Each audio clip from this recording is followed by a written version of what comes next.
All right, so I'm going to do a quick follow-up to my previous video on should you be a CFI. That one got a good number of comments, a good number of questions. I'm going to try and run through them and answer them as quick as I can. I want to thank all you guys who left comments, asked questions, left all the awesome positive feedback. Well, feedback period. I didn't get any negative feedback. But all right, so let's see here. You know, a lot of cool notes. I want to thank all you guys for supporting me as usual. Let's see. All right, so the first question was a two-part question, or you had two questions. He goes, is your cargo flight schedule mix similar to passenger schedule, or is it more routine/sleep friendly? Nope. It is not like your cargo passenger schedule. I did another video just on that where I talked about how our schedules, typically for us, it's 12 on, 12 off. Some companies like to do week on, week off. We're trying to negotiate in our current contracts to try and get week on, week off, because it's just so more conducive to having good rest. But currently, yeah, we do 12 days on, 12 days off. We do typically fly the majority of our flights at night. So our typical hours are going to be from about 10 p.m. to about 8 a.m. So no, it is not very conducive to good sleep. You'll get used to it after a while. You know, a lot of people prefer it because, you know, you just miss a lot of stuff that, or I should say, you just don't have to deal with a lot of stuff that you do flying constantly during the day. And so it's not as sleep friendly. Next question is, any recommendations for paying for flight school via grant scholarships for those who have a hard time getting a cosigner? Yeah, there are some. You can go about, I recommend starting off with a lot of the associations like AOPA, Black Pilots, Asian Pilots, you know, Women's Pilots Associations. A lot of those groups have grant programs that you can write for and apply to. If you go through like a traditional loan, it'd be a little harder. For my ATP flight school, I went through Sallie Mae. It's going to be pricey, but you know, you can move that loan over. I started my private through a company called Pilot Finance. I didn't think it was that hard to get financing. You know, I don't have great credit, but I don't have terrible credit, so I don't know what your situation is. So I would definitely look at, you know, some of the associations to see if they have grant programs. Some programs like JetBlue and United Aviate will get you discounts and help you get loans as well. So start working. He goes, I recommend submitting those applications to those type of flight schools as well. If you're going to, you know, aviation university or even an aviation school through a university, a lot of those will have traditional programs like FAFSA that might be a little easier to knock out the majority of your program out of. You might not be able to go all the way through commercial, or it might take you longer, but it'll be easier to get the financing for it. So that's my recommendation there. Let's see, the next question. Do you have any tips on how I can go about finding these jobs? I really don't feel like doing the CFI route, and I'd rather see here, got cut off. So I'd rather to survive flying, or survey flying, I think that's what it says. It's a jumbled question. Yeah, the thing about those low time jobs is it really depends on the environment. You know, some low time jobs will take you at 250 hours. They're typically going to pay crap. You know, that's going to be like your caravan flying jobs where you're like an FO in a caravan, like companies like Southern. Those will typically take you at around 300 hours, give or take. Some companies such as Cape Air or Boutique, or, you know, Surf, or somewhere they might be flying like a PC-12 and stuff like that. Typically they like to take you closer to 500 hours, but depending on the market, they might take you at a lower hour. Survey jobs, pipeline jobs, and things like that. Typically what I found with those, they prefer CFIs mainly because they like to set it up where they have two people in there, and one person can file, let's say either as a safety pilot or file as instruction in order for them to get two people in there. It's kind of a weird thing. But the few survey jobs that I've seen where they didn't require, where they weren't looking for specifically a CFI, and again, I'm not saying you have to have a CFI to get those jobs. Normally you'll see their recommendations. They'll be like, they recommend having a CFI. They'll typically take you on, again, close to those 500-hour marks. But that's not to say anything impossible. I worked as a CFI, and I went directly to CFII. I didn't stay just CFI. I did double I right after it. And so I preferred to stick with more IFR students. And that kind of took off some of the sting. It wasn't as bad as just teaching strictly initial. So you might find that to be a little easier if you decide to go the CFI route. But otherwise, there are some tour companies that will take on low time pilots. And again, low time is really, you're looking at between the 300 to 500 range, maybe even the 300 to 700 hour range. So that's how you're really going to find those jobs. Let's see, what's the next question? That's a funny one. Do I miss driving Greyhound? Greyhound was fun, but even when I was driving Greyhound, this was always my dream. So I wouldn't say that I miss Greyhound. I missed, some of the evenings I had. I love some of the drives, driving through the mountains, through the hills. But, I could take it or leave it. Driving the bus is a good job. It's fun. If you like transportation in that type of environment. Maybe if aviation just isn't for you, whether it's financial or just, you're scared of flying, whatever it is. Bus driving is a good job. It's not a terrible job. If you work for some of the major companies, you can make a good living off of it, a good survivable living, depending on where you live.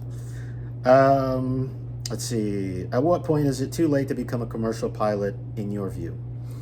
All right. So now this is where people misunderstand what it means to be a commercial pilot versus an airline pilot. So when you get your commercial license, you're a commercial pilot. You can fly for hire. Now, if you want to fly a big jet with large passengers, you're restricted by an ATP, which is an airline transport license. Now, if you're going to work for a company flying with an ATP, flying passengers or large cargo, flying a large jet, 65 is the cutoff. So typically, if I were to say what's too late to get your commercial, I would say maybe like around 55 is going to be the latest I would go if you want to go to an airline, because typically once you get your commercial, you're looking at on average about 5 years to where you fly for an airline, to fly for a major airline or a regional or something like that. I've met plenty of guys who are actually like 55 to 60 who went and worked for a regional or went and worked for a small 121 because they knew that they were going to get that steady at least 5 years out of those guys before they had to retire. I met even guys at this company who came in at like the 50 to 55 age range and were just fine. They're still flying big jets and they still got a few years before retirement. But the great thing is that only restricts you when you're flying a large airliner like a big jet or a commercial airliner for passengers. Once you reach 65, you can still fly for 135s, and there's some great 135s out there. One of the things I've thought about when I retired was flying for Jet Suite. Jet Suite flies either the 135 or the 145, E145, and you're just maxed out, I think, at like 32 passengers. So you can still be a passenger airliner and fly for these company, and pretty much it's just as long as you can hold the medical if you're working for a 135. We had plenty of retired captains from major airlines who were flying the Saab 340, who were flying passengers. We had plenty that were flying PC-12s. And obviously, if you're flying for a private jet company, like your jet, like your NetJets or your exec jet, those are all Part 91. So again, there are no requirements as far as age. If you're in your 50s and 60s and you still want to fly, you've got the money to go through the program quickly, you can still fly passengers, and you can definitely still fly for smaller cargo companies. We had plenty of guys in their 70s who are still flying, caravans and trying to think, Caravans and King Airs and some of the smaller twin engine turboprops that, again, don't age out as long as they're healthy enough to get their medical and to maintain their competency when flying. They can fly those aircraft, and it's a great job. I met a guy who was a retired sheriff. He was in his 70s. He flew. He was in his early 70s, and he came and flew Caravans, and that was his first job as a commercial pilot. So, that's what you want to understand. If you want to fly large airliners for passengers, the cutoff is 65. I think if you are within 5 years of retirement age and you got your 1500, you could still fly, easily for a regional airline, and you'll probably enjoy that because you're still getting that airline life. It's just not big airline life. So that's what I would keep in mind. If you want to fly, you can fly any age. You want to get your private, you can get your commercial. There are still jobs you can fly as long as you can maintain your first class medical. So that's the semi-complicated but simple way of putting if you want to fly commercially. How do other airlines and other potential employees see a pilot who got their $1,500 by being a CFI versus a Part 135 work? Do they prefer the CFI or prefer the flying? Now, when he first started, really having that CFI, it really just comes down to the requirements for your ATP. You have to have so much PIC time, you have to have so much night time, you have to have so much cross-country time.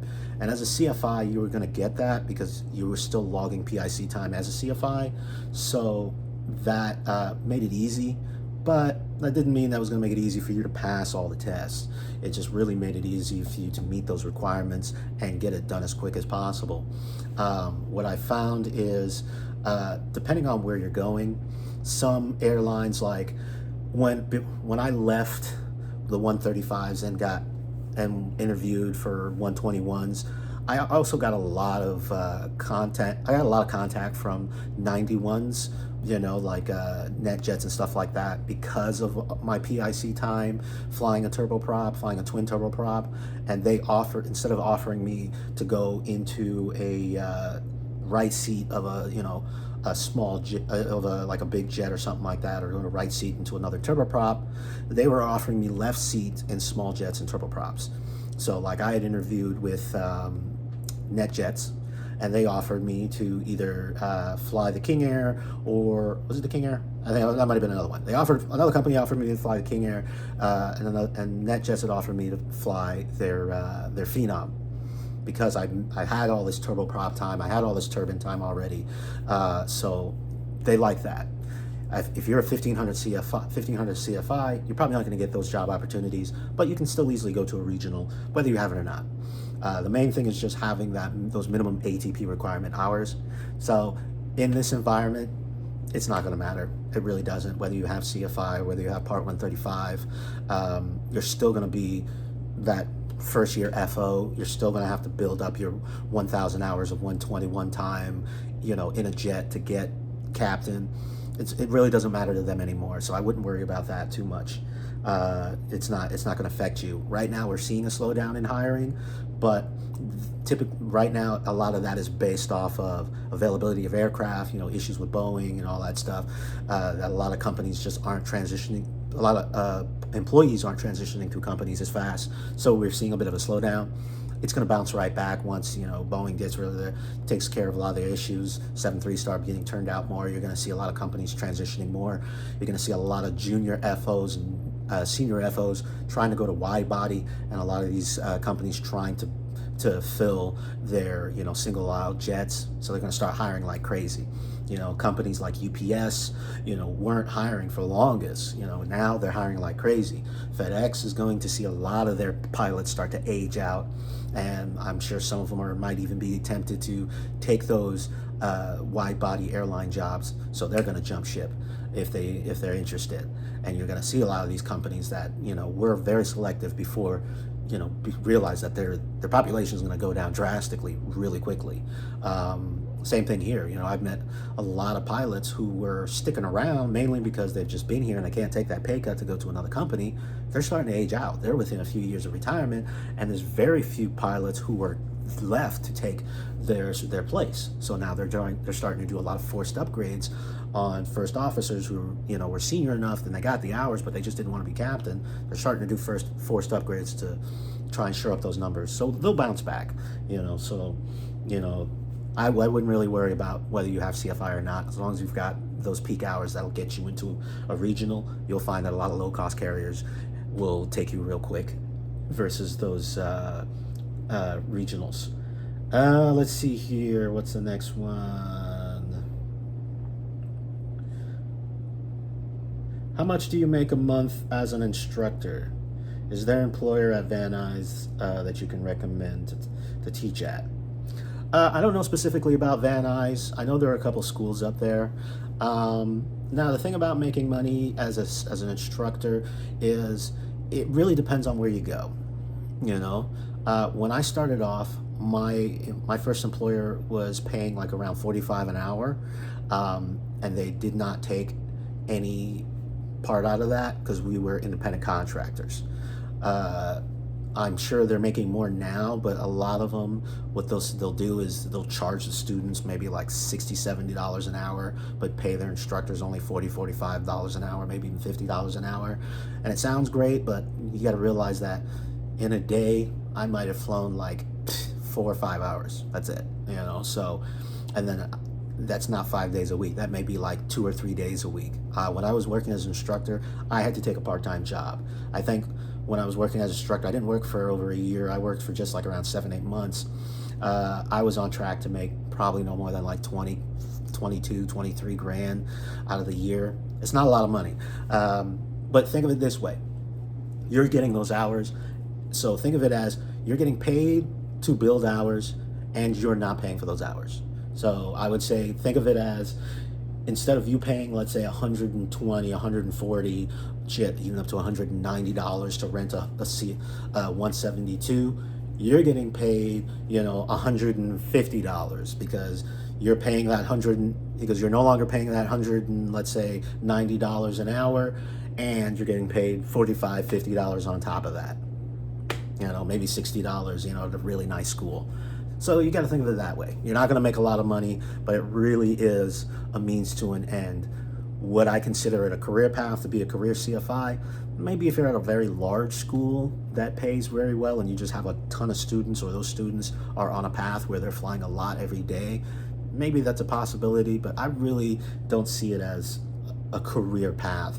Maybe if you're working for a company like Flight Safety and you're a sim instructor, maybe, I don't know, but I wouldn't say it's that much.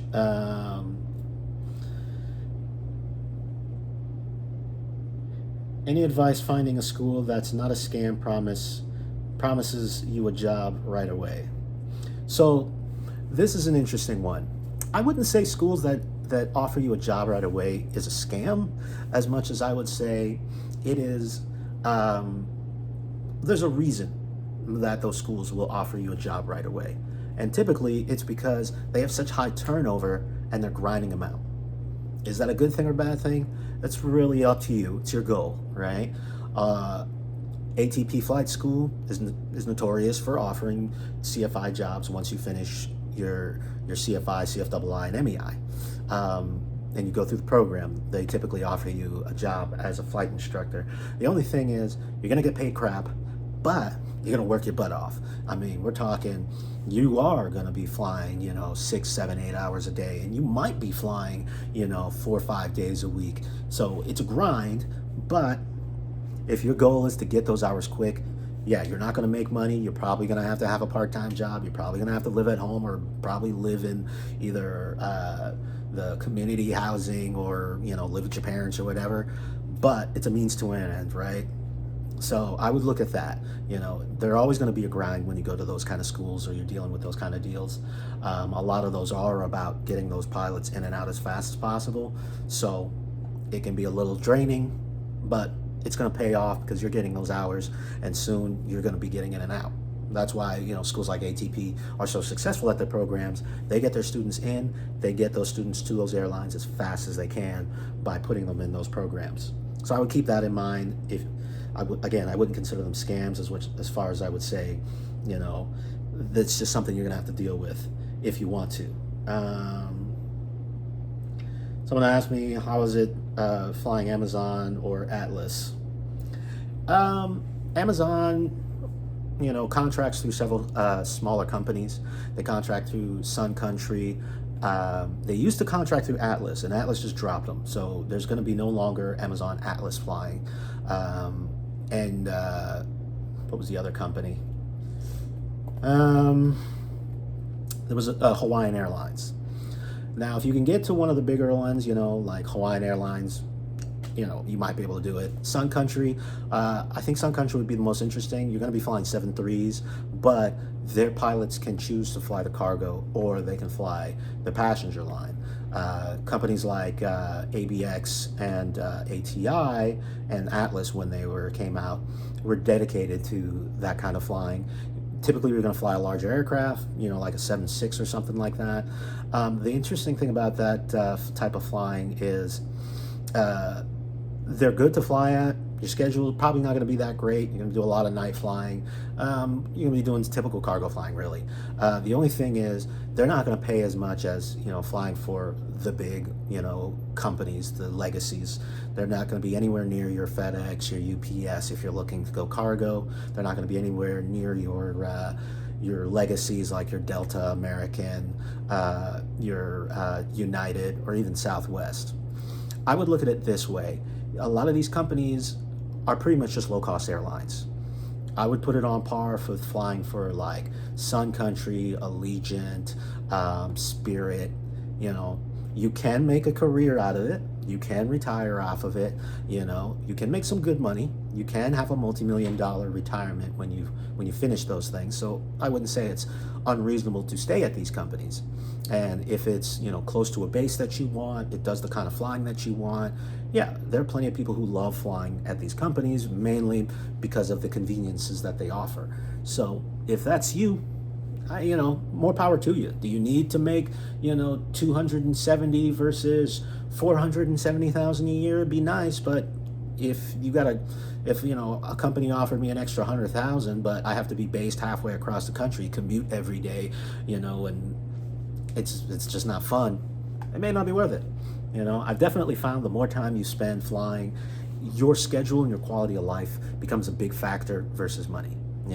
If I was a company that capped out at like $200,000 a year as a captain, but allowed me to be home more frequently and maybe just fly shorter routes, and whether it be a private jet company or a small charter company or even a small 135, if that was a possibility, I would seriously consider it, just for the fact that I wouldn't be on the road for weeks on end and flying every night, and it's whatever. Some people value that more than others. So I would look at it like that. These companies are low cost airlines, and we get a lot of turnover. In the past year or two, we've literally lost about 30% of our pilots to main lines since they started hiring a lot. So that's always a possibility. You can consider these stepping stone companies that pay better than working for a 135, or maybe even pay as much, if not slightly better than a regional. Some people I like doing this versus doing a regional, because I get fewer legs and I get to fly a larger aircraft that gets me a little bit better clout when I try to go to a legacy or something like that. Other than that, that's basically how it is with that type of situation. It's got its ups and downs. It's up to you to choose. Let's see here. What is your schedule, 8 or 7 off? So our schedule is 12 on, 12 off. Very similar to a lot of charter companies, a lot of private companies. They'll do 12 on, 12 off. You can break it up sometimes if you get a good schedule with a week on, week off. Some of them are 12 on, 12 off straight.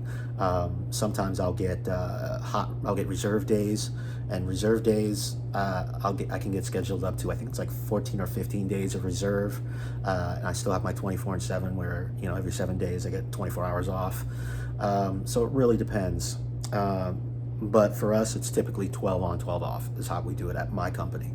A lot of companies do different things. Let's see here. Yeah, I think that's it. So if you guys have any questions, feel free to keep leaving them down in the comments. This one's a little bit long, but a lot of questions I wanted to catch up on. I haven't really been making as many videos as I normally would. YouTube is just something I do for friends and family and people who are interested, because I like answering questions. It's the teacher in me. So if you guys have any questions, feel free to ask them, and I'll try to answer them as soon as I can. They might end up in a video. I might just text respond. If I don't respond to you immediately, just know, I'm spending a lot of times working at night, so a lot of times I just get to the hotels and I crash, and I don't really take the energy or the time to do it as much as I'd like to. Let me know if there's any other content you'd like to see. Check out my other videos. Like I said, the last video I just did was breaking down my schedule and how that works, the different types of bids and stuff like that. And yeah, I'll try to answer some more questions as they come up. You guys have a good one.